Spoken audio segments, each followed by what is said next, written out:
This emergency Casemiro episode of the Managing Madrid Podcast is brought to you by Intercontinental San Francisco Hotel, who are proud sponsors of our show, and they hooked us up and let us record an awesome podcast in the Bay Area during preseason. We met a bunch of awesome Madridistas and got a chance to get to know a lot of the Real Madrid family that listens to our podcast. That was a great honor for us, and we want to thank the Intercontinental for hosting that show. Coming up is a roundtable discussion with myself, Kiyan Sobhani, Arvind, Jose Perez, and Siddharth Ramsundar to talk about something we didn't think we were going to talk about, and that is Casemiro was leaving Real Madrid. So we discuss our favorite Casemiro moments, a lot of his greatness, what we'll miss about him, and a lot of big picture stuff. What's next? Formations without him. Who takes the role? What are some possible schemes without Casemiro? How ready is Tchouameni? There's so much more we got into. It's a long podcast, so kick back, enjoy it, treat it as therapy of such, and let's get right to it. We're going to start with the voices of Derek Ray and Ray Hudson, and let's go. Nice article in the Managing Madrid blog. Wonderful lads that do a great job there, and worth reading about that man there. Very better man needs the rest, and the numbers reveal why. Times ended up almost looking like a 6-3-1. Some very good writing about that on the Managing Madrid website. First-rate podcast as well. Of course, Perez Valverde was a huge part of the equation.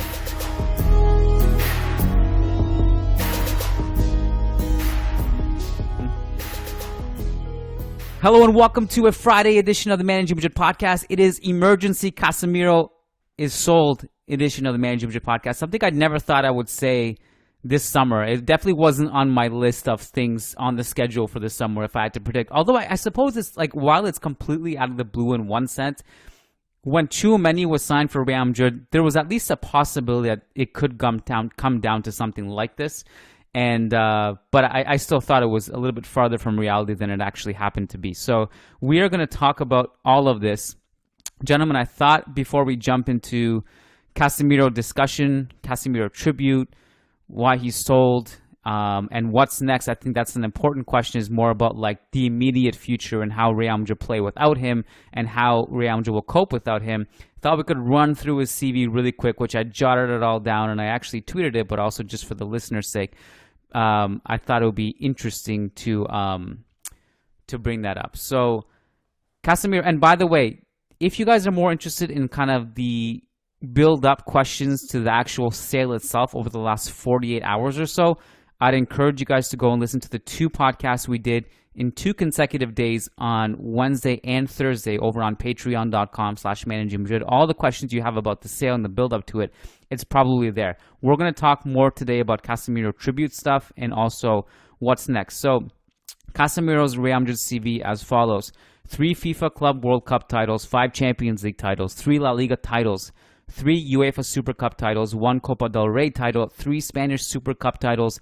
He was first in successful pressure percentage in La Liga in the 2021-2022 season, first in tackles won in La Liga in the 2019-2020 season, third in tackles won in top 5 major leagues that same season, second in interceptions in La Liga 2020-2021, and third in blocks in La Liga 2019-2020. And something that doesn't show up on the statistical resume is that he was also a beloved figure, a locker room guy. Say whatever you want on the pitch about him, but also everyone inside the locker room loved him.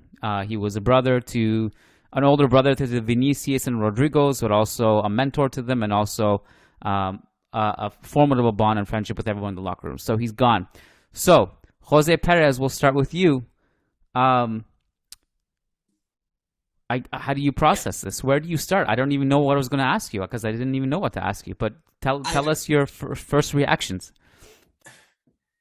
I think I'm still processing, and there's still kind of a shock out of the whole thing because I don't know. I was just kind of tweeting about this like Thursday morning, assuming this was just another weird hypothetical from the transfer market. That I could just joke about a bit, and then as the 24 hours that follow that go, you start realizing, oh God, this actually going to happen. And then it's really funny because after so many years of like people like Sid and I like just talking about Casemiro's deficits in possession, how the team would benefit from building around another midfielder to play more expansive possession football, about what are the issues of like building the team too heavily around Casemiro. After all of that talk, now that there is like a properly good offer for him and even a line of succession well established, I don't want him to leave right now, because it's the way I see it is just that the handover comes a bit too soon. So that's really how I see it at the moment. It's like I did wish he had stayed for 1-2 more seasons.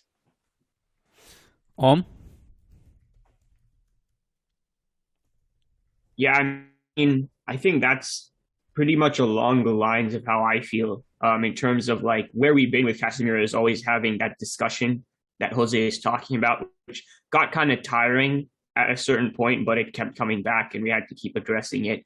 And then like when the deal came, it was like, this is a joke. Like, really, this is just another one of those things. The Glazers feeding something through the media to settle the fans down. And like literally within a day, the Spanish press started talking about it, and you're like, holy shit, this could actually happen. And you know, like I land where Jose is, right? And I think Real Madrid had the right idea. I think when they signed Tchouameni, I think from their perspective, it was like, look, Casemiro is 30 now. And the ideal way to do this is let Casemiro still be the main guy for a year or two and transition it, no pressure, to Tchouameni. He gets all the experience like Camavinga was getting. He settles down. He gets the big moments. He understands the team. And then bang, you hand him the role. He moves into it.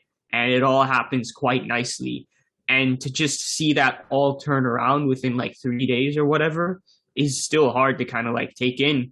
And you're left like, what changed for Real Madrid? And I think what changed was it was just opportunistic. I think they saw them on the table, like calculated whether they would be able to get that much in the future and how much they trusted Tchouameni. And they're like, all right, you know, now's the time.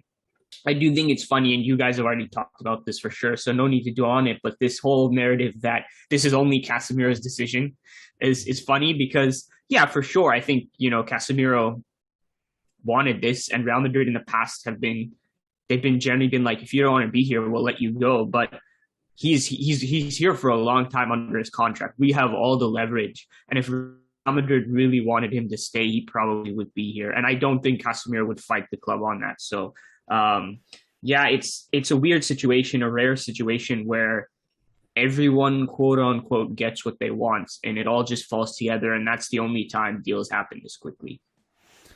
You said a lot of interesting things there, and I want to touch on them. I'm going to try to remember, take some notes, but I want to get Sid's input as well. Sid is here, the fourth member of the quartet today on this emergency episode. Sid, longtime Casemiro admirer. What are your thoughts on this? Yeah, I mean, you know, for what it's worth, I have a reputation at this point for slandering Casemiro, and it's funny. I feel like he's really what brings this group together. Tactically, for years, I feel like I've been going back and forth with Jose and Ohm about Casemiro. I feel like you really don't understand Zidane's Real Madrid in the last 5 years if you don't understand Casemiro's unique flaws and his strengths and how they play into the team. And for that reason, I'm disappointed for only one reason, actually. And it's because I wanted to see if we could win the Champions League again. Honestly, that is the main, like, you know, I'm like the club, the people at the club. I couldn't care that much about La Liga, but there was a real shot of this team retaining the Champions League with Casemiro. The way he was talking about Vinicius and Rodrigo and how he wanted to keep their heads down and keep working. And then they started coming out in interviews and saying they want to win 5 instead of talking about last season. And I'm going to miss that. I'm really, really nervous for this coming season because I think Casemiro, even though he was going to probably go pretty far for Brazil, I thought he was going to really tutor our guys. And I like Kroos, Modric, and Benzema, but I do have good reason to believe with all the interviews we've read that Casemiro brought a unique element that was unique to him. And I'm going to miss that the most because I really think this midfield we had before Casemiro left was absurdly stacked. I don't think people realize, like, you start games with like veterans who won 5 Champions Leagues than you end games with 19-year-olds who are bossing midfields. And I'm going to miss that. I don't think Tchouameni will contribute the same defensively. However, I do think the transfer will continue United's trajectory as a club, where they continue signing misfits and reacting to defeats by signing more names. And it will continue our trajectory as a club, where when the time is right, we sign the right players and we let them go when the time is right as well. 70 million for Casemiro, even with all his intangibles, is absurd. Let's just be real. Like, that is an absurd amount of money. And, I'm trying to focus on that as opposed to the fact that our chances of retaining the CL probably went down significantly. So interesting. You think the 70 million is a good value for Real Madrid to get in return? Because there's a lot of people who feel it's way too low. Oh, no. I think it's excellent money. I don't think there are that many clubs that are ever going to spend 70 million on Casemiro at any stage of his career going forward. I think one of the only clubs that is Manchester United. I do think that. Yeah. Yeah. So I think there's a perspective that I saw Om tweet about yesterday that we should fleece Manchester United, and I subscribe to that timeline. We should fleece them, and I think 70 million, all things considered, kind of makes sense. But at the same time, just looking at the leverage of the amount of cash they have, the amount of desperation they have, I thought we would have got closer to 80. But to be honest, quite frankly, in the grand scheme of things, I don't think it's going to make a huge difference, 5 years from now, whatever. The point about, was this really Casemiro's decision? You bring up an interesting point. And I think what happened ultimately was, it was Casemiro's decision, but there was also no resistance from the club. It's kind of like when you're in a relationship and and the partner says, I kind of want to leave, and then you were kind of ready to move on, and you were like, all right, I'm not going to stop you. I think it's kind of like one of those situations where it's like, I don't think Real Madrid necessarily wanted to lose Casemiro, but at the same time, they looked at the situation and they said, well, Casemiro wants to leave. We're not going to match that salary. You're in your peak still probably, but you're also over 30, and I don't know if we want to be committed to that kind of salary. We're scarred from big salaries and big contracts to 30-plus-year-olds already. And quite frankly, we just also signed a player who we were thinking of probably replacing you long-term in 1 or 2 years, like you said, Om, but now we have to do that transition much sooner. So I just wanted to bring up a couple points and then throw it to Jose as well.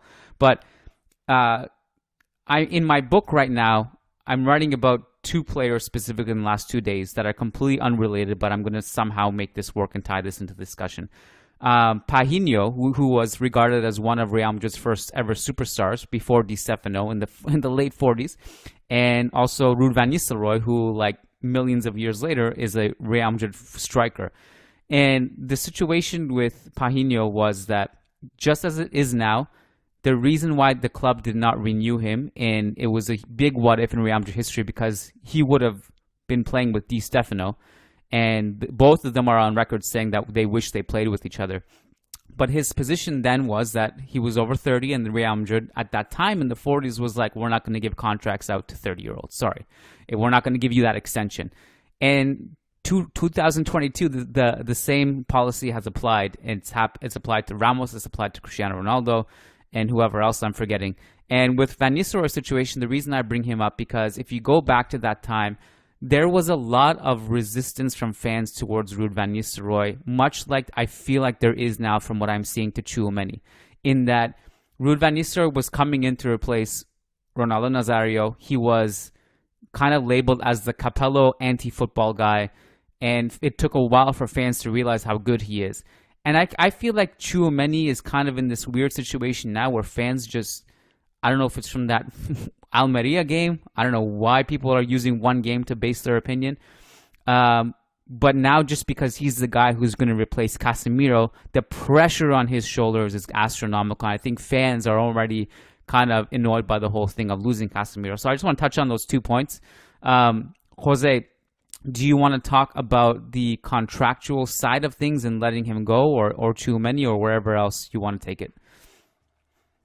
I can talk about the contractual side of things, because I do find it interesting how I feel like club management has gotten more and more ruthless at the whole letting players go. Like I, for example, like if I think about cases like Casillas or Raúl, like they were still like they still had a couple bad a couple bad years by the time the club decided to move on. And right now there have been cases like Varane or like Casemiro that are being let go, like not like before really their declines, and the club is becoming more ruthless about, okay, let's sell this player right at this peak before they start falling off and make the most out of it in terms of market value, which again, pretty ruthless decision making. Of course,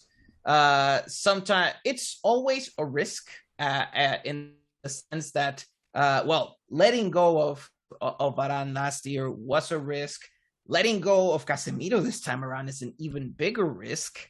But that seems to be the direction that the club is choosing. And I mean, I find it interesting because in a way that's kind of the ruthless style that, for example, a lot of like numbers and analytics guys would like to advocate. Like it's always like sell these guys when they hit 30, always buy young guys, which I think, I mean, there are nuances to that.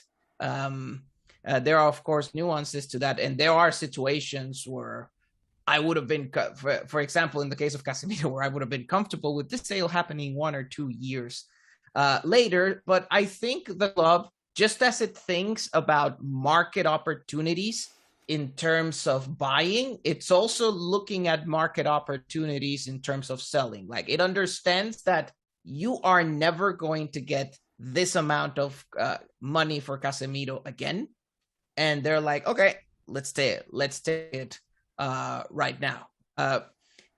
The big question is, of course, like what will be done with that money? Because honestly, the cash reserve for the club were already pretty healthy. There were like, it's not like the club couldn't sign or anything because of lack of money. So I do wonder if there will be what will be done with that cash, if this is going to be like this just goes into the future, I don't know, Haaland, Bellingham, whatever player they want to sign in the future fund. We will see. We'll see how the club spends all that. But I find, and also Ramos's exit was another situation where the club was also pretty ruthless at letting go of these figures. There's actually a Barca analyst that I respect a lot, Albert Moren, actually had a very interesting tweet yesterday night. Let's see if I have it around here. Yes, that so he was comparing the Real Madrid 11 that won the 2018 Champions League with the Barcelona 11 that lost against Roma in that same edition. And the funny thing is that out of that Real Madrid 11, there's only 4 players left in the squad. Out of the Barcelona 11, there's still 6 of them left, which, of course, there are a lot of nuances to that. Like this, it's overly simplistic, but it is true that Real Madrid has shown a ruthlessness about moving forward that, for example, Barcelona has struggled to have, and that has affected them over time. Yeah, I think that's interesting also because I think part of the reason they feel that way is because I don't know if you want to consider it luck or strategic planning, but in a lot of these cases in the modern era where Real Madrid have decided to move on, it's worked out for them. Hindsight has been right, and I don't know if you can say that that's lucky that they've went on, they sold Xabi Alonso and Di Maria and then went on to win 4 Champions League titles, or you can consider it lucky that Ramos and Varane left and somehow we ended up with Militao and Alaba and it kind of worked out. We won another title. But obviously there's counter examples to this too. I think that's part of it though. I don't know, like where do you stand on how the team is set up now in terms of like what is the disaster scale? I think everyone on this podcast agrees that the Makelele situation is not comparable, that myth should be dispelled right away. This is a completely different situation.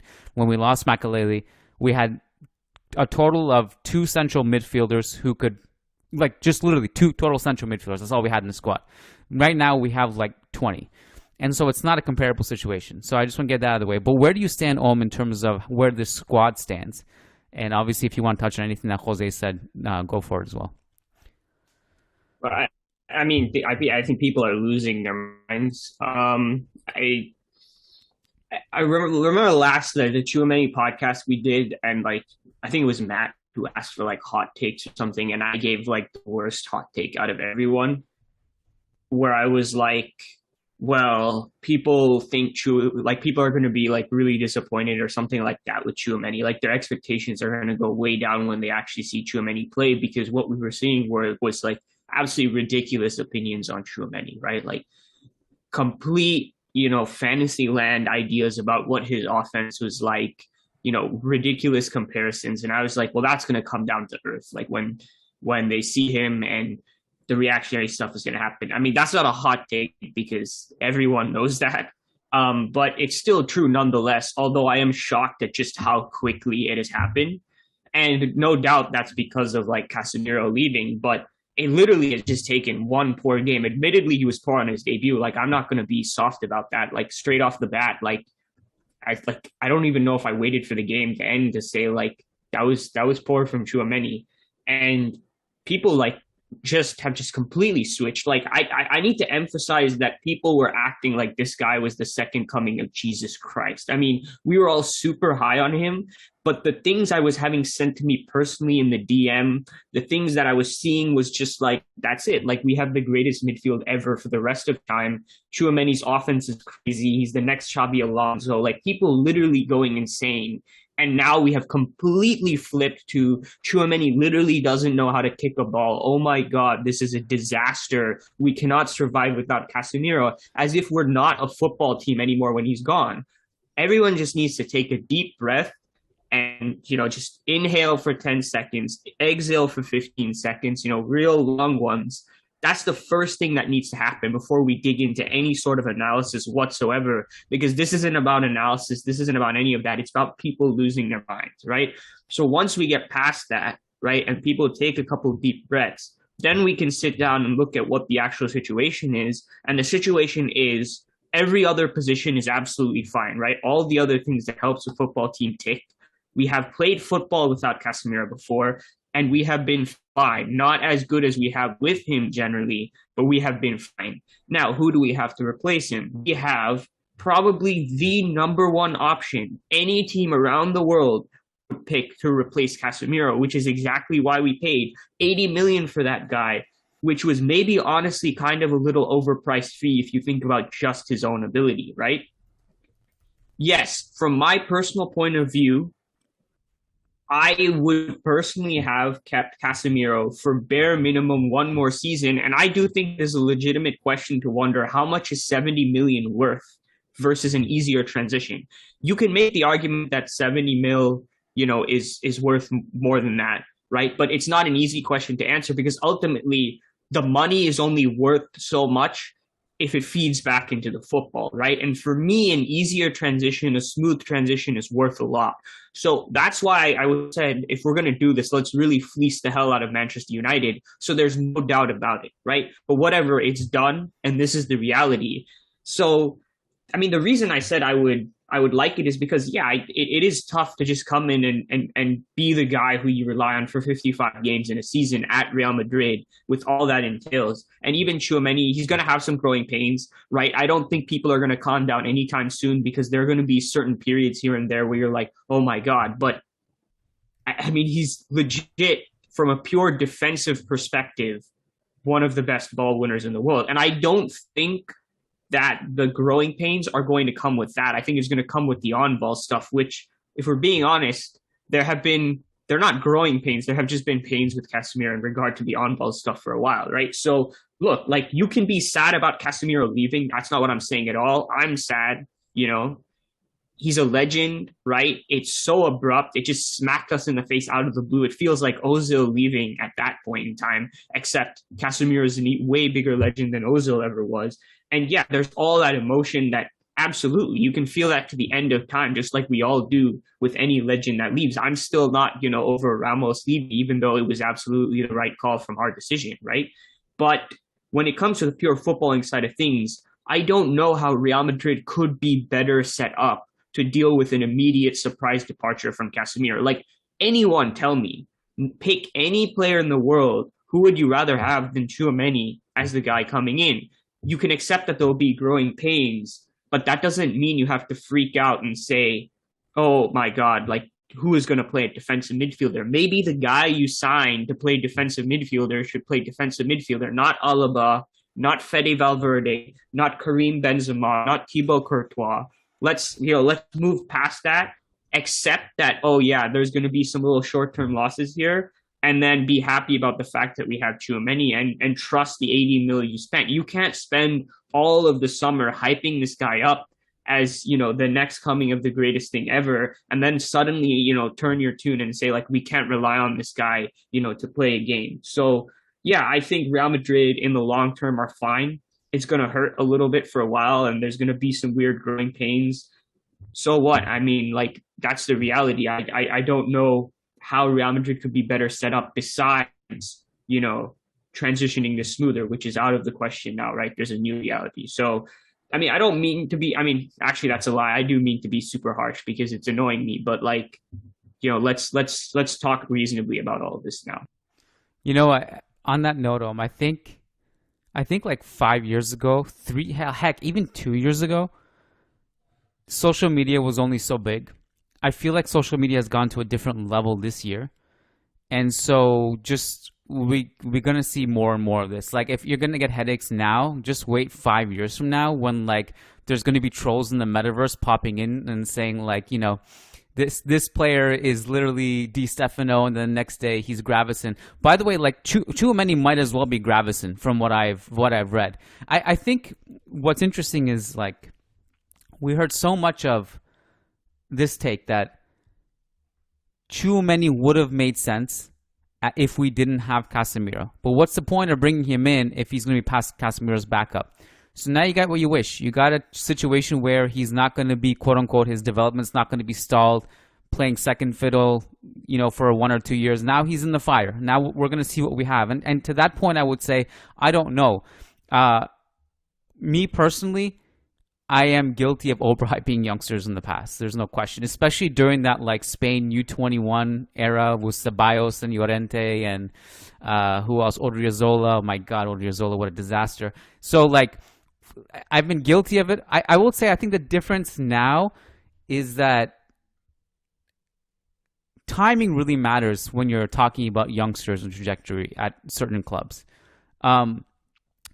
For every Ceballos, who, by the way, is a really good player, and I think he's going to contribute this season, by the way, for every, let's say, Marcos Llorente or Odriozola or whatever, there are counterexamples of youngsters going the other way and being thrown into the fire. And I think, I won't say definitively what Tchouameni will be or won't be. I will say if I were to sign a replace for Casemiro right now, I would sign him.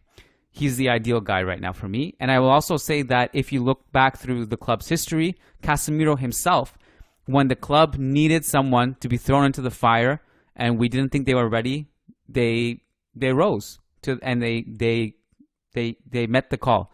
Casemiro himself was one of those players. You go back through Raul, came at a time we were desperate, needed a striker. He was 17, like, this guy wasn't ready. He came in. Vinicius Jr. a few years ago, thrown into the fire when we desperately needed him as a teenager. Camavinga in the Champions League last season, we needed some steel from midfield. The entire Quinta del Buitre era was promoted from Di Stefano from the youth team when the club had no other options and no money to spend. Whether it's people like Pedri and Gavi in a desperate situation a year or two ago at Barcelona. So there's plenty of examples of young, talented players being thrown into the fire and all of a sudden rising to the occasion.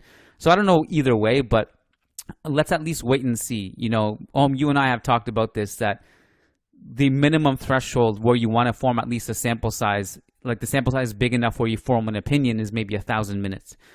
And right now, Tchouameni is about at like 70 minutes. So let's at least see how this plays out. Sid, the Antichrist, I expect you fully to come in now and totally zag zig and tell us that this was the greatest sale in club history. Yeah, I mean, let's just wind the clock back to when Carlo Ancelotti was first hired, and we had won a Champions League, and then we'd signed Isco and Gareth Bale. We'd done that the year before. Sorry. Well, we still had a stacked team, summer 2014, and then we signed James Rodriguez and Toni Kroos, and it seemed too good to be true. And then, we had Xabi Alonso and Angel Di Maria leave. Now, this reminds me a lot of that. However, it's also different in such a key way. Back then, the player I thought that we shouldn't sell was actually Angel Di Maria, because I thought he gave us so much balance. Even today, I feel like the money we got for that transfer maybe did not totally overshadow the fact that if we kept him that year, maybe we win a lot more. We could have used that depth that year specifically, and maybe more in midfield. But again, I feel like he gave us the balance. And we signed Toni Kroos, who I loved, but the whole time I was irked by the fact that he changed our Champions League winning midfield structure and that we had to alter it. And it turned out it worked fine. We won 4 more Champions Leagues. But for me, I'm very clear in my evaluation of different elements of Real Madrid's team. I think titles are won by great players first, and then a great coach as well, and then a great culture. But it's those big names that do it. And for me, out of all the guys who have been here this whole time, Casemiro, Modric, Benzema, Carvajal, and I guess Kroos, if you can count 2016 on, Casemiro is for me the least valuable, only because I feel that compared to the others, I felt he also created a lot of issues that we just got in the habit of solving. And don't get me wrong, I think he fit really well with Kroos and Modric and the other guys, but I think they got really used to solving build-up without Casemiro, and then they got really used to solving defensive situations with Casemiro. And I love Casemiro. He's one of even today, some of his tackles in the Champions League final were incredible, but I don't believe that we can't defend that way without him, because we just lost to Clásico 4-0 in March, and then we almost gave up 7 to Man City without Casemiro. And yes, that's the point. We have a Clásico where we're not defending because there's no structure. Then a game without him where there's no structure and we can't defend. But when he's there and there is structure, we defend exceptionally well. But I'm not convinced that without him and with structure, we won't be able to defend really well. That's what I'm saying. In that, I felt like he was a plug and play that let us solve a lot of defensive issues, because there are guys on our team who like having a player like that next to them. But that's not the only way to defend. And I just think this could raise our ceiling. However, it will come at the cost of our floor. I don't deny that. I just think there's real ceiling raising potential. And, every time Casemiro gives it away, anytime in the last few years when we're in the middle of the season, it'll be the business end of the season. We'll be playing a small team and then we'll be down a goal because he gives it away. And I love him, but I just feel like we have to be honest with what his skill set was. We got used to winning. Without having a defensive structure because of him. That's really my belief. What do you think there, Kiyan? I think this stage of the podcast is a really good place to transition into what's next in a way, because what you're speaking of, Sid, is something that we've spoken about on the podcast quite a bit, and I don't think any of us here are oblivious to the fact that Casemiro had some deficiencies on the ball. And I think what you're speaking of, Sid, is also that Casemiro was great for Real Madrid. The cost-benefit analysis was entirely positive for me once you zoom out and look at the whole thing. But I also think he was necessary because of our style of play, right? And, we were talking about off-air when how he would fit over Manchester United, and I kind of wish we had saved that for the actual podcast, but we didn't. But although that the Managing Manchester United podcast and cover that part of it, but how he fits there. And we were talking about these scenarios, these clips you see of De Gea giving the ball away when Ten Hag is trying to build up structure that where you can play out of the back regularly with confidence and ease, and that takes a long time to implement, by the way. But to throw Casemiro into that could be also infinite meme potential also for them, and they, depending on what they expect, and he's going to solve a lot of their problems in terms of their defensive structure, which is terrible. But we'll also see what happens when they try to build up from the back regularly with De Gea and Casemiro. I don't know, but I have also seen, Sid, that Real Madrid have defended really well without Casemiro. During the three-peat era, there were examples where Casemiro was suspended or injured, and Zidane would do this thing where Kovacic would slide into a double pivot with either Modric or Kroos, and it actually really worked really well. We had that situation in the Camp Nou. We were like awesome defensively, and Casemiro didn't play that game. So it can be done, and I guess I want to ask, so Jose, like, what do you think of the what's next part of this? Is there a change in style of play? I want to bring to your attention, guys, the one quote that Carlo Ancelotti said in his press conference today. Among many interesting things that he said that were, some were humorous, where he said, "I don't care if Kroos tells me he doesn't want to play the six, I'll laugh," and says he has to do it anyway. So it's, I wonder what he'll do here and how he'll change his style of play. So this is one of the quotes. Quote, "We won 22 games in a row with Kroos as my defensive midfielder. He can play there if needed." End quote. He's correct it's literally a factual statement that happened. My concern is, although maybe I could be potentially convince myself to be excited about it, is that when Kroos played as a defensive midfielder out of necessity that season when Xabi Alonso left, we had a completely different blueprint than what we do now. It was more about control, pressing, control, possession. And so when you're winning the ball high at the pitch and you got James, Isco, all these guys, Modric controlling the tempo, that's a lot different. Having Kroos as your defensive midfielder in that situation is a lot different than right now, like what we saw against Manchester City in the first leg at the Etihad, where Kroos plays that role and it's a complete meltdown defensively. So if Kroos plays that role, Jose, do you have to change your style of play? And do you think losing Casemiro in itself forces you to change your style of play at all? Yes. So, the straight answer there is yes. Like, losing Casemiro forces you to change the style of play. Because to summarize, and that was something I was tweeting out yesterday, is just, first of all, like, this is Real Madrid. This is a players over structure team. So there are many cases in which, well, the qualities and style of the players dictate the structure. And then there are a handful of players who don't just dictate the structure, they are the structure. Karim Benzema is Real Madrid's offensive structure.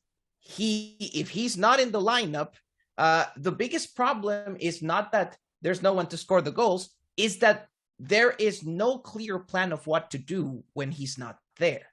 And in a similar, and that's a very similar thing to have that happens when Casemiro is not there. Casemiro is the defensive structure. So if he's not there, it really forces you to rethink the entire defensive system, because the way Real Madrid has defended since Zidane started Casemiro and ever since really involves Casemiro putting out a lot of fires. So now what this means is that now the tasks, like a lot of these defending tasks, need to be distributed a lot more than before, because just like having Kroos and Modric in there allowed Casemiro, it allowed us to show Casemiro's strengths but not his weaknesses. At the same time, the fact that Casemiro was there also allowed Kroos and Modric to focus on their thing. So yeah, Casemiro not being there just forces us to rethink the entire foundation of how this team defends. It's not it, and what I want to say here is that means it's not a plug-in, like it's not like a plug. There's no plug-and-play solution right now. There's no change this player for Casemiro and you can defend and play the same way you did before. That's not happening. So what's going to be the solution? Well, that's a good question. I think long-term, a solution would essentially be kind of a Tchouameni Camavinga double pivot.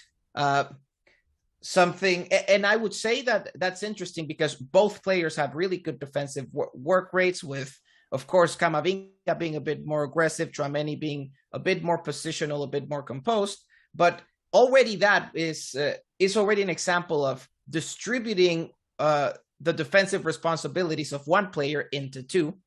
Now, short term, though, I think Ancelotti's statements on Kroos are interesting because I am almost willing to bet that, well, Ancelotti also knows that he doesn't want to expose Tchouameni this much on his first season. He knows what we've said, what Ohm said, that having this guy who just arrived play 55 games as your number 6 is too much for someone who just arrived. So there will be the way I see it, the solution is not going to be an immediate, let's just plug in Tchouameni and see what happens.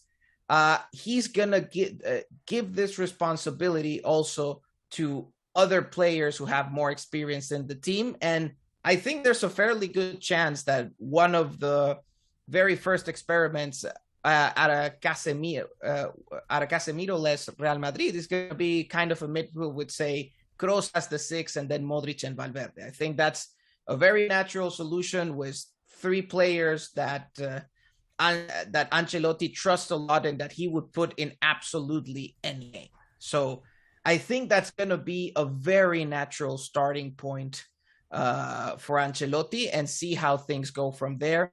If that, I have a feeling that that's where he's going to start. If that experiment doesn't work out as well, then guys like Camavinga and Tchouameni are going to start having more of a role. That's kind of how I'm seeing the succession in the very short term. Yeah, I would hope to see more. And double pivot is definitely an interesting option too. I think we all came to the conclusion that Tchouameni's best role is either a 6 or in a double pivot. Like, what would your preference be? Like, would you prefer like a Toni Kroos 2014, 2015 style of play, or would you prefer Tchouameni there as a 6? What do you look at here? I mean, I think as like a backup option, Kroos as a 6, if he can be convinced to do it, because if he can't be, then I'm not super high on it. I think that would be a solid backup option to have in the bank. But I would prefer Tchouameni there for the majority of games, right? Like, I think the goal should be, let's not expose him to 55 games in a season, like just having to create other options, different ways to rotate, create double pivot looks. Now that Casemiro is gone, I mean, I think you and I have deferred on this in the past, but I really disliked Casemiro on the double pivot because it really expanded the amount of responsibility he had on the ball. It gave him one entire side of the pitch, and you couldn't make those accommodations we did for him in possession. And it led to more chaos. I think there's a lot more potential for double pivot looks now. And I think there's a lot of ways. We have a lot of options, especially if you're moving to a double pivot. I'm not super worried in terms of, what are the other things we can do besides Tchouameni playing there? But my number one option would be to play Tchouameni there. And I think the actual changes come on ball, and I think they're more subtly structural, right? Like, look, it may still happen because that's how Modric and Kroos are used to playing, but there really isn't a need to push Tchouameni, between the lines and build up and say, get out of the way, don't face the press and stuff like that. I mean, Tchouameni, by and large, is a player who's used to picking up the ball from the center back, firing those vertical passes, right? That's actually the strongest part of his possession game. Not really someone who's dictating the tempo by and large, but who is contributing from base of play and starting attacks, right? Obviously, Kroos will continue to drop off and do his thing from the left half space, but I see a lot more potential for Tchouameni to stay in line with him, and then as we move up the field, stay deeper, right? Like, I think there's a lot more potential for Modric to just stay high up, game to game, rather than making these adjustments and switching and stuff like that. And so in possession, we could get a structurally cleaner look. Defensively, I know Jose went on his whole thing. I don't really think much is going to change, Like, Tchouameni is like the same type of player as Casemiro, like putting out fires, immense athletically, very wide-ranging defensive skill set. And after I did an extensive scout of him in the summer, I came away with the belief that he was also an excellent screener after lots of questions about what his best defensive role. Was he like a Camavinga or was he like a Casemiro? And I found he was actually closer to Casemiro defensively. Like, defensively, over like the entire course of the season, I'm not that worried. I think it's going to be largely similar. We look like we're pressing in the same way and with the same level of efficacy. I don't see that much changing. And I think we're going to what is probably going to turn, people's opinions about Tchouameni around is he's going to make some epic tackles and people are going to be like, oh my God, he saved the team. We might be okay. I think having to make these adjustments in possession, Kroos and Modric having to realize they have a different guy, it's going to be, those are where the kind of kinks are going to come from. And those were honestly most of the mistakes that Tchouameni was making versus Almeria. So, yeah, I mean, that's basically how I see it. I think when it comes to being worried, it's just about how does Tchouameni settle in. And if it comes to the fact that he has settled in, I think we're basically fine and we just move from there. I think in a weird way, the fan base almost underrates Tchouameni's defensive ability and might overrate his offensive ability a little bit. But I do think if you look, you can feel free to completely ignore preseason, and I would completely agree with you. But if you look at that Barcelona game, for example, he had a lot of really nice defensive interventions where he just sneaks up in a blind spot of a player who's trying to bring the ball up the field, or he pops up in zone 14, dispossesses somebody. He has the freakish tackle ability. He has the work ethic. Defensively, if we're worried about the defensive side of things, his profile at least fits the bill. Do we all agree that David Alaba is not an option as defensive midfielder, as everyone is talking about for some reason? He hasn't played there in how many years? I feel like if we were going to see it, we would have seen it last season when Casemiro didn't play, and basically Carlo went with every other possible option that wasn't Alaba. So I think that's out of question to me. All right. I'll just add on. I mean, at Bayern, I feel like under Flick, we saw that the midfielder out of their defenders was Kimmich, and Alaba plays better with facing plays. So I don't really think he has the 360 vision to do that. So not only is that not viable, I think that's just unreasonable to expect. Yeah. I mean, the other thing is the reason to play Alaba there is the on-ball quality. It's he has a lot of flaws defensively if you're going to play him there. I mean, that's not really his type of defending. If you're going to do that, why would you just not play Kroos, who is honestly more comfortable as a screener? The issues would be defensive transition and stuff, but from a six's defensive roles, he's more attuned to it. Alaba, the point of playing him there with, all of, Pep and all that, it was the possession stuff. And it was, particular to Pep's system and everything he wanted there. Kroos would be ahead of Alaba in the sixth rotation for me. I don't really see a need for it. Let's say 9,000 players get injured and somehow Mendy is the only guy left standing, then sure, why not try Alaba at defensive midfielder? But it seems a break in case of emergency type situation rather than we need to turn to it now. I don't even think it would come down to the emergency. I don't even think in an emergency situation Carlo would do it. I think in an emergency situation he'd just do a double pivot. Today he said, and he said it in this order. Now who knows what that order means? It just could be just the way his brain rolled it out. But he said Tchouameni, Kroos, and Camavinga can all play in Casemiro's position. Those are the three he mentioned. So let's see what that means. Personally, I hope I said Camavinga. Oh man! Luckily, he did put Camavinga's name third. So hopefully that means that's the last resort, because I think we all agree that that's not his best position either. Okay, so where do you guys want to take it from here? Any suggestions? Yeah, I have a few thoughts on the defense, and that I agree with Jose that our defense, Casemiro was the system. And I think that's where it goes back to, we're going to be able to replace him, I think, for with Tchouameni. However, we're going to notice Casemiro was 100th percentile defender in certain aspects of the game, fouling all the time but only getting one yellow, or absolutely physically taking someone out when you're. Is that a skill or is that just voodoo? What is that? That's not a.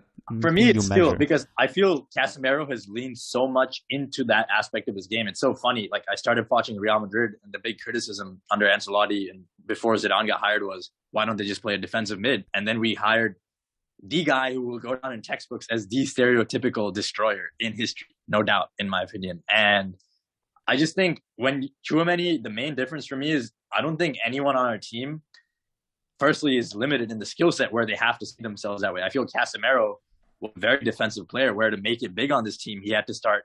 His whole personality was, yo, stars, go do your thing and I'll take care of you. And I feel we're going to move away from that specialization is really what I'm seeing. And, you know, that might be involving putting Tchouameni there and then noticing he can't defend as well. And then having the other guys defend more. I'm mostly concerned about Cruz. I feel Cruz has never looked the same in his career defensively without Casemiro next to him.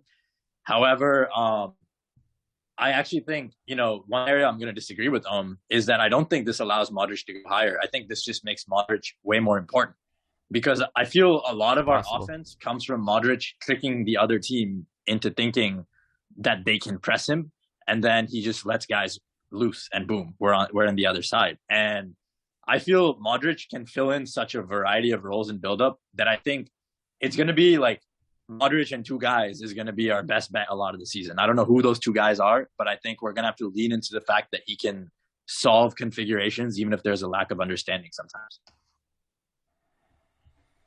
So Modric and two guys, meaning you don't see Kroos as the most important figure? I agree. I don't.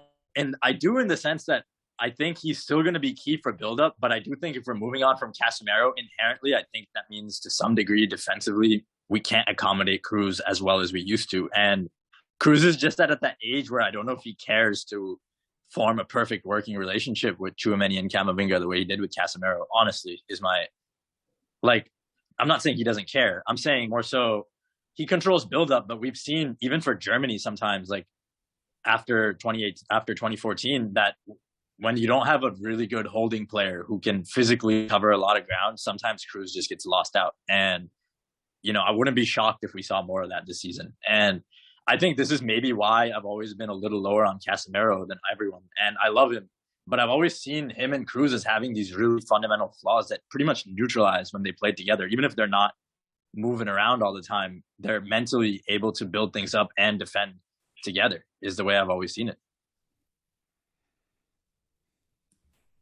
Yeah, going on the discussion about like rethinking the defensive system. So, I mean, the funny thing about Real Madrid is that because this is not a normal team, like logic would dictate that like you switch Casemiro with Tchouameni and then eventually things will be figured out. Like my biggest fear is that, yes, from a skill set perspective, Tchouameni should be able to do it. But a lot of what this team does is based on individual player decisions that it's basically, I mean, though a lot of this, for example, of how Real Madrid defended and attacked in midfield areas, like a lot of it relied on the understanding that was there between Casemiro, Kroos, and Modric. So now, like others have mentioned already, like now there's this process of like, if you want to plug in Tchouameni, then he's going to have to develop that understanding with Kroos and Modric. And yeah, the question is, will it happen? Will it not happen? How long will it take? And especially when you have a system like this that's so based on individual players, it's kind of hard to predict. Like I think, well, now that I'm thinking about this transition, like I mentioned a lot the examples of, say, Fabinho, or especially the example of Rodri in Manchester City. Like this is a guy who was the right scouting for Manchester City, the right person to succeed Fernandinho in the position, in the number 6 position. And it still took him a solid year to actually become good at it. And that's in a team that is structure over players, like a team with a very well-defined system. So, I mean, my main fear is that it's like, we're going to plug in Tchouameni there, and it's how long will it take him to develop this understanding without really much coaching or structure? I don't know, like it really feels like we're flipping, like we're throwing dice here, because I don't know how long it's going to take. Maybe we discover that he is also a monster from a mindset perspective and is able to develop that working relationship and push himself like really quickly, or maybe it takes a year and it's still not there. So that is kind of my main concern about like just doing directly Casemiro to Tchouameni switch in the current structure. And that's why I also like to think about alternative structures with players who have already been together for a while and already have that understanding and working relationship, which is why I think, considering that that's how Ancelotti sees football, that's why I think like a very natural first solution is going to be playing Kroos as the 6. That, of course, requires, the only thing is that requires even in a way like also a bunch of changes to how the team attacks and defend, because I think Kroos as a number 6 is more viable if you have a team that's very dominant in possession and pressing, and Ancelotti's Real Madrid and pressing don't go together well. So I feel like there's going to be, especially the way this team has played over the last year.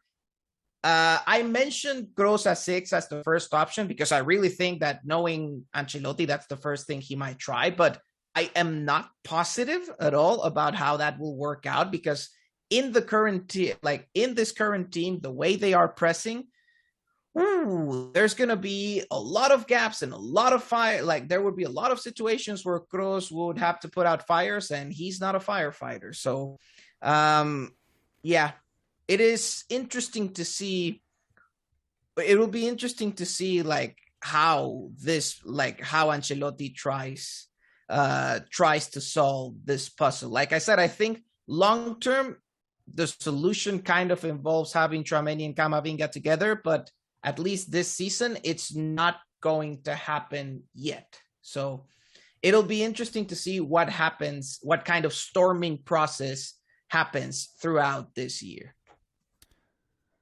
Yeah, Kroos is the 6. I've gone back and forth on this over the years, and I think it really just ultimately comes down to the scheme around him. If it's the 14-15 scheme, it can be transcendent, and if it's something like the Manchester City first leg, it can be disastrous. And basically, if you have something actually that's proper, where you're dominating possession, you win the ball up the final third, just the range of passing and press resistancy of Kroos right in front of Rudiger and Alaba, that's a really exciting proposition. You know, those three, that triangle, plus the scheme of control and Rudiger's ability to defend the high line, that actually sounds exciting to me.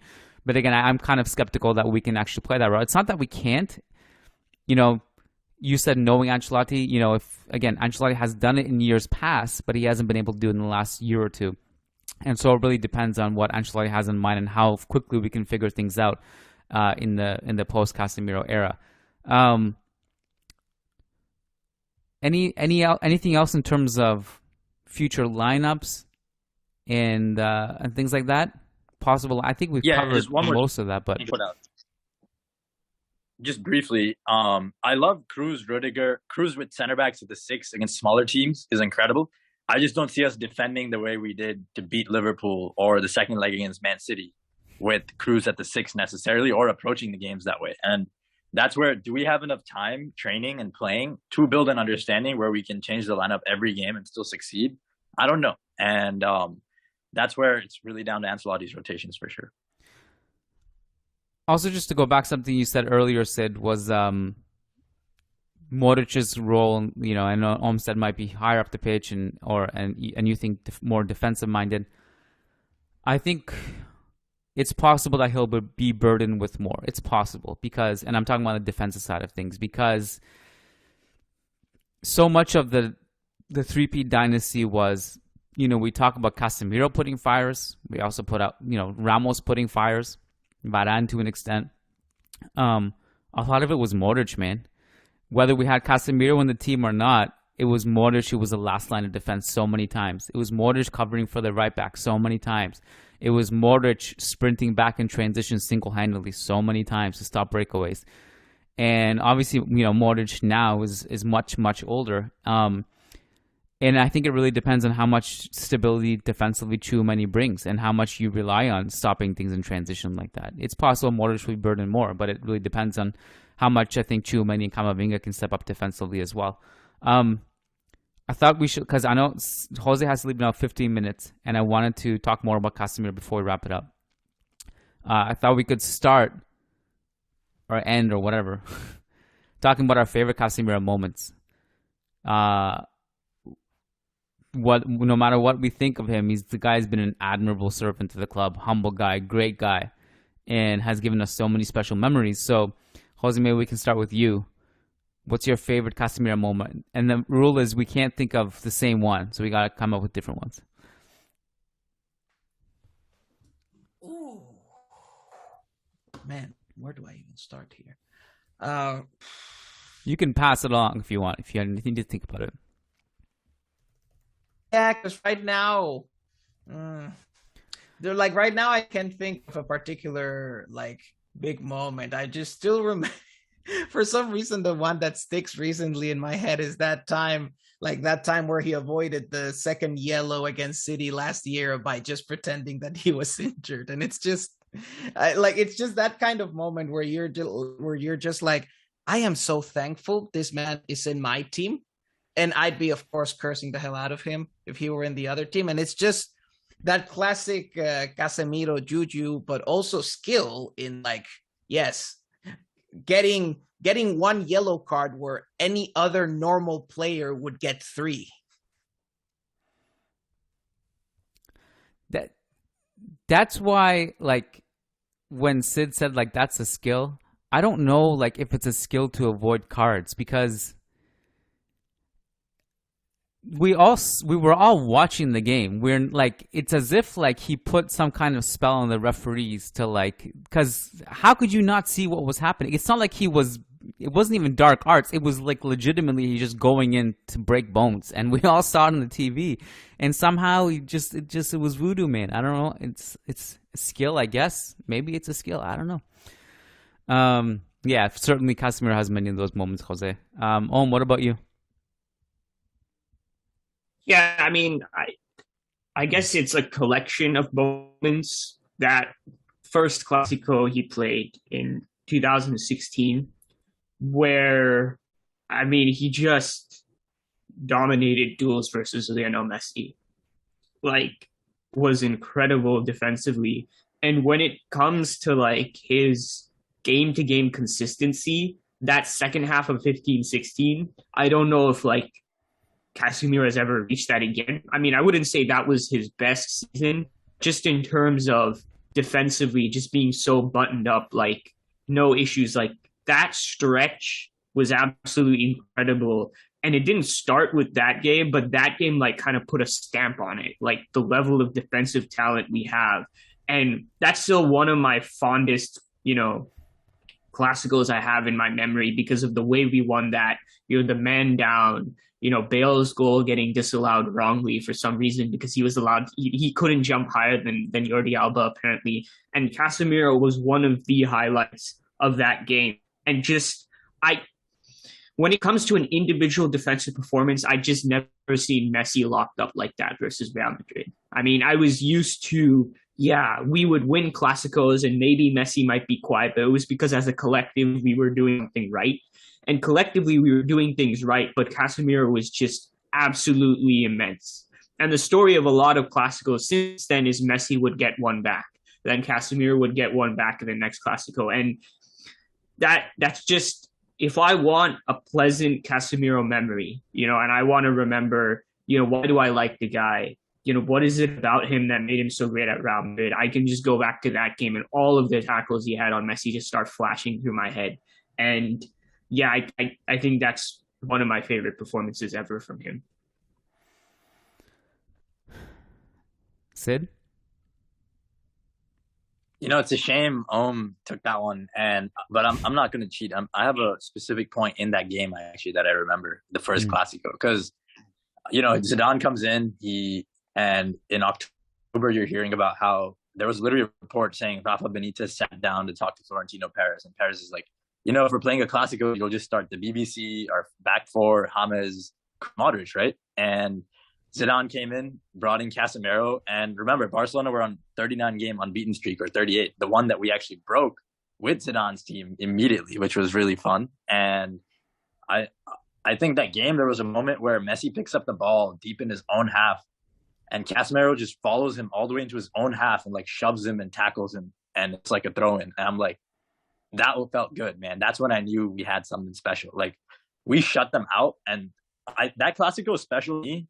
I guess I'm gonna have to piggyback, but it was special for even different reasons. In that was for me one of the greatest teams we've ever played against, if not maybe the best. Like that 15-16 Barcelona team scored more goals than 14-15. They were unbeaten coming into that game. They hadn't quite shown their signs of rust yet, and then we beat them. And for me, that was just one of my biggest moments as a Real Madrid fan, just a landmark moment. Because up till then, I'd been following the club a few years, and for us to like not play a defensive midfielder and be bad was really shocking to me. The fact that they couldn't find balance, and that moment was landmark, because whatever has happened since has been incredible. And I'll just say one more thing. Ironically, I think him leaving this year, Rep, is one of my favorite moments, as far as this guy is really smart and ambitious, and he's carved a place into the heart of a European dynasty. And yet he is self-aware enough to realize that he'll get more money and be able to make more demands in a way that might let him become a midfield general at United. I think what he sees is a chance to like play more on the ball and like honestly control things and change the culture at United, be a central figure, even more so than he is at Real, where he shares it with Cruz and Modric and Benzema. So I think his ambition today, where he's like willing to move on and not win back-to-back because he believes in himself to lead a new era at United, is also one of the coolest moments. As weird as it sounds, I have to be left field.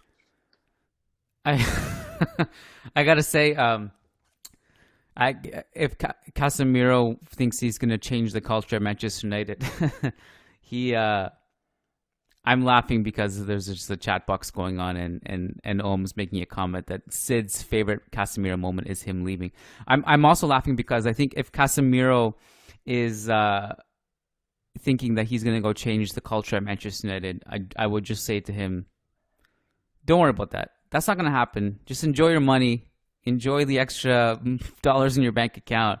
Ain't nobody changing the culture there, my friend. You don't think it's true? It's a disaster. Like, nothing's going to change there. You're just going to go... It's just going to be a meme. We're going to see it, I bet you, in 2 weeks. Ronaldo, Varane, and Casemiro sitting next to each other. And it's that Woody... what's his name? Woody Harrelson? The meme where he's crying with the tears and he's wiping the tears with his money. That's the situation. Enjoy the money, Casemiro. But it's not a limiting belief. Follow your dreams, but be realistic. You're not changing the culture there. Wait, do you really think that he was given double the salary? Just a curiosity. Do you not think he was about to have the same, like he's getting slightly more, but going for ambition is what I've really found. But I'm open to being convinced otherwise. Well, I think we were discussing this off air before you actually joined the call, but the figures now are he's earning about 12 million, which is, and he was on 7 million. So it's not quite double, but it's a significant increase. Favorite Casemiro moments. So you guys talked about the Clasico stuff too, and I think it's interesting. Like, it's a good reminder too that he was a big game player, and he showed up on those Clásicos. And everything we say about press resistance or lack thereof, in Clásicos he was super important. And so many Champions League games he came good. I'm gonna bring it to one specific moment, and that is my favorite Casemiro moment. Even somehow maybe more than his Champions League final goal, which is obviously immortal, but I really loved the goal against Napoli in the Champions League. The one where he just volleys it first time in the top corner from an insane distance. Just an unbelievable hit. And obviously we can't talk about him without talking about the goal against Juventus in the Champions League final. And obviously, Casemiro being the guy, as you mentioned, Sid, that was important enough from a tactical perspective that broke this rule of like, we need to shoehorn James and we need to shoehorn these guys in, and maybe Benitez didn't have the pull to do that, but Zidane certainly did, and it was an important moment in our modern history. Obviously, there's also that clip you guys have seen, I'm sure, on social media now that's circulating, that his tackle on Milner, getting in revenge on Benzema, which I've replayed quite a few times now so far. Yeah, that one was good. By the way, adding to the games, to the Casemiro list of games, like another one that actually goes back to Om's point about like 2016 Casemiro, the 2016 Champions League final against Atletico was also like a really complete performance from him. And like I was just rewatching the highlights right now, and it's actually like another good example of like Casemiro's like good long distribution, which is something that sometimes we forget to mention, that like from a passing perspective, his strongest suit is the long distribution. I can see a few really nice examples in this game now that I'm going through the highlights, but it was in general just a really complete performance in all senses: defensive, passing, and of course it's a really strong showing coming in that first like 2015-16 season when it was his first season like completely as like a starter and a foundation of the system. So yeah, all in all, I was remembering that, and I think that is the Casemiro game like performance that I remember the most.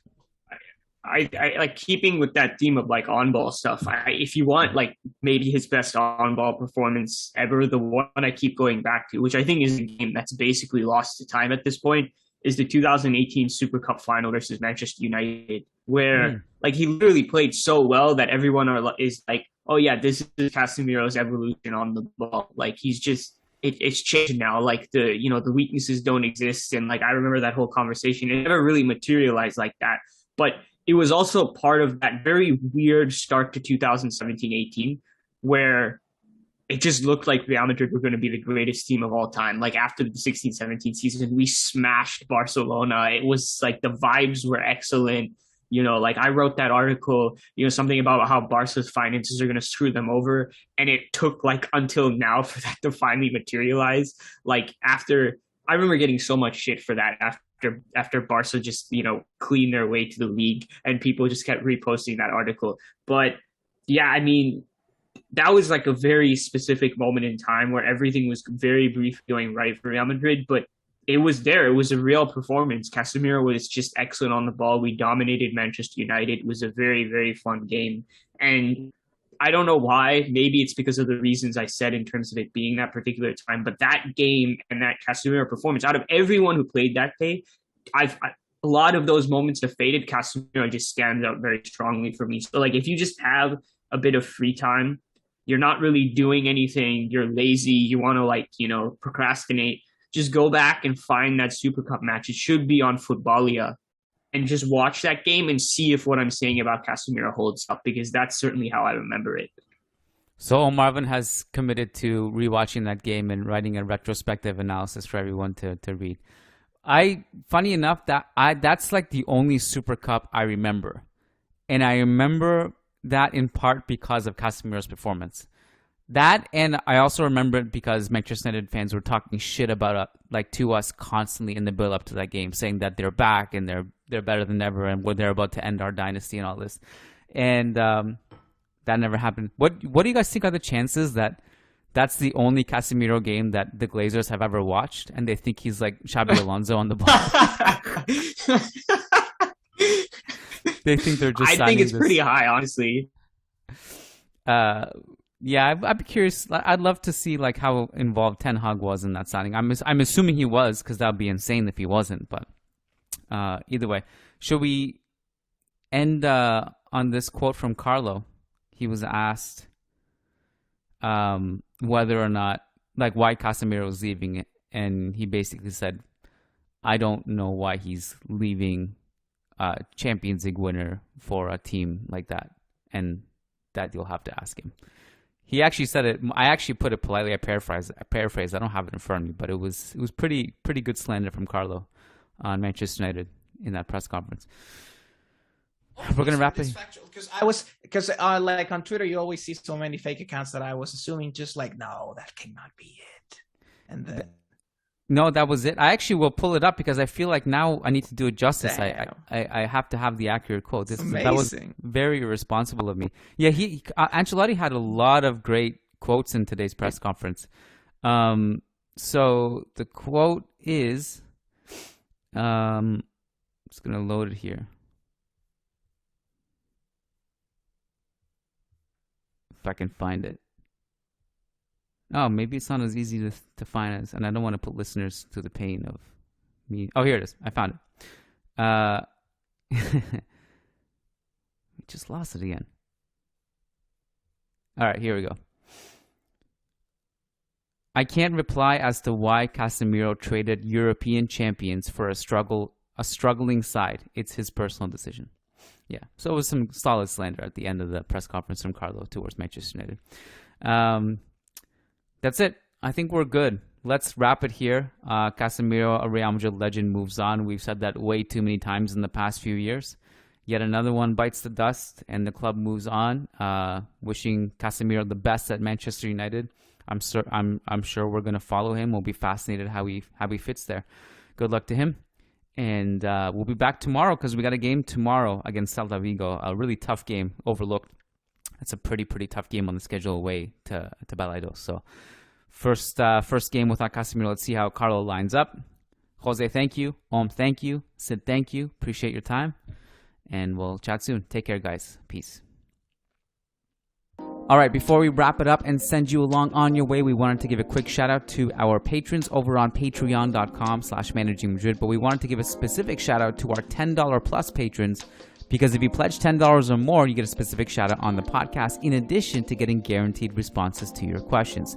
So shout out to Brandon Alvarez, Willie Reed, Wei Pering, Wamik Jamal, Umar Mahadi, Tyler Simon, Tobias Arroyo Botcher, Tarek Goktas, Talib Salhab, Tahmid Kalam, Sujai Wani, Sumanchu Singh, Shivam Tiwari, Sherry Sorio, Sheikh Hatiri, Shamil, Shabaz Sharapov, Sergio Arispe, Santos Solorzano, Samuli Justin, Samir Z, Said Mahad, Sai Mohan Sasi Kumar, Rodrigo Balmaceda, Rishi D, Phoenix, Peter Powell, Paulo Fierro, Patrick Diafari, Oscar Barrera, Nico Laxo, Nicholas Zapatero Zubiare, Nicholas Moller, Nick Ribeiro,